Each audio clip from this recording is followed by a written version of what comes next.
कुछ इस तरह है कि रसूल पाक सल्लल्लाहु अलैहि वसल्लम ने इरशाद फरमाया कि अल्लाह की तरफ से एक फरिश्ता कब्रों पर मुतय्यन है। जब मैयत को दफन किया जाता है तो वो इसकी कब्र की मिट्टी हमवार करता है। जब लोग वापस जाने के लिए मुड़ते हैं तो कब्र से एक मुट्ठी भर मिट्टी लेकर लोगों पर फेंक देता है और कहता है, अपनी दुनिया की तरफ वापस चले जाओ और अपने मरने वाले को भूल जाओ।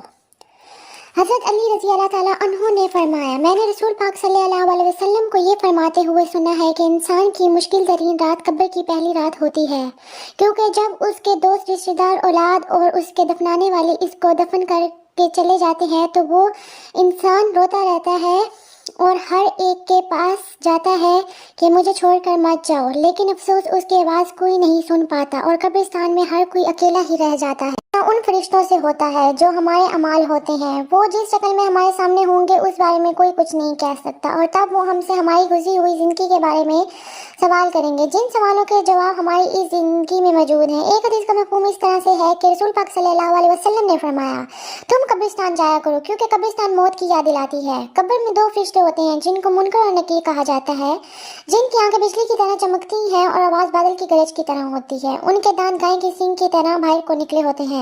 इनके मुंह से आग की लपेटें निकलती हैं, बाल इतने लंबे के पांव तक लटकते होते हैं।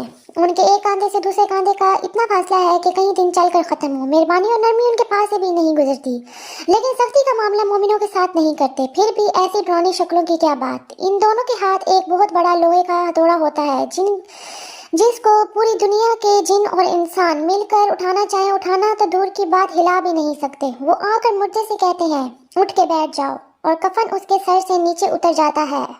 वो तीन सवाल करते हैं, तेरा रब कौन है, तेरा दीन क्या है, तेरा नबी कौन है। अगर इंसान नेक हो तो वो सब का जवाब दे देता है, तो उसकी कब्र की दीवारों को चारों तरफ से हटा दिया जाता है और कहते हैं, ऊपर की तरफ सर उठाओ।